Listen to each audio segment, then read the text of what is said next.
La parole est à notre collègue Bernard Fialaire pour le groupe du Rassemblement démocratique et social européen. Merci Monsieur le Président. Madame la Ministre de l'Intelligence artificielle, voilà. Nous sommes au lendemain du sommet de Paris sur l'intelligence artificielle qui a été une réussite, on doit tous le reconnaître, mais la France réussit toujours très bien ces grandes manifestations internationales. L'an passé, c'était les Jeux Olympiques.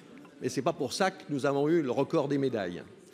Alors que pour l'intelligence artificielle, nous avons aussi nos Léon Marchand, nos Teddy Riner, nos Antoine Dupont. Je pense à Mistral, à Lighton, à Hawking, toutes des entreprises qui sont aussi parfois passées par des entraînements aux États-Unis. Mais on a aussi, en France, des athlètes qui ont été soutenus par nos administrations, nos services publics, nos entreprises publiques qui les ont portés pour arriver. Et ce que je voudrais vous demander, c'est que comptez-vous faire pour que ces entreprises publiques, ces services publics, ces administrations choisissent aussi, privilégient nos propres entreprises d'intelligence artificielle qui sont assez performantes par rapport à la facilité qui consiste à aller chercher les GAFAM. Et puis pour revenir au sport, le Qatar a investi dans le Paris Saint-Germain. Maintenant, c'est les Émirats arabes unis qui investissent avec le Canada dans l'intelligence artificielle. Est-ce qu'on ne pourrait pas aller chercher certains de nos champions? On est les champions de l'épargne, plus de 6 000 milliards d'euros. Est-ce qu'on ne pourrait pas faciliter, orienter justement cette épargne pour soutenir ces entreprises qui émergent? Et puis enfin, quand on refait le compte des médailles des Jeux Olympiques l'année dernière, on s'aperçoit que l'Europe, les nations européennes ensemble, ont eu beaucoup plus de médailles que les USA et la Chine. Est-ce que ce n'est pas à cette échelle qu'il faut envisager justement cette industrie nouvelle dans le respect de nos principes, de nos valeurs et de notre éthique? Pour vous répondre, la parole est à la ministre déléguée en charge de l'intelligence artificielle et du numérique, Madame Clara Chapaz.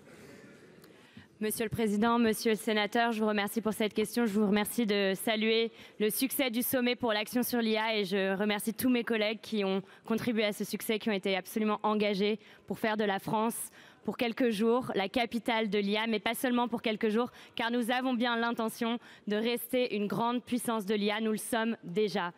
La semaine dernière, nous avons eu l'occasion de nous réunir. Le Premier ministre a présidé une réunion avec l'ensemble des collègues ministères pour voir comment nous pouvons accélérer sur l'intelligence artificielle, car vous avez bien raison, nous avons des champions. Ils sont nombreux, 1000 entreprises françaises d'intelligence artificielle à la pointe de la performance. Vous avez cité Mistral, vous avez cité Lighton. Elles sont toutes dans la course mondiale à l'IA. Mais pour les soutenir, il nous faut bien sûr les financer. Vous avez mentionné l'épargne avec Monsieur le ministre de l'économie. Nous réfléchissons à un certain nombre de dispositifs que nous pouvons continuer à renforcer pour accélérer le financement de ces entreprises. Il nous faut aussi pouvoir continuer d'attirer les investissements étrangers. Vous mentionnez les Émirats, 109 milliards. C'est le montant qui est mis ici en France pour créer l'infrastructure nécessaire au développement de l'IA. C'est phénoménal et c'est en France que ça se passe. Je pense que ça nous montre à quel point nous sommes convaincus de la puissance de l'IA ici. Mais vous citez un point très important. Le financement, c'est bien. Les contrats, c'est mieux.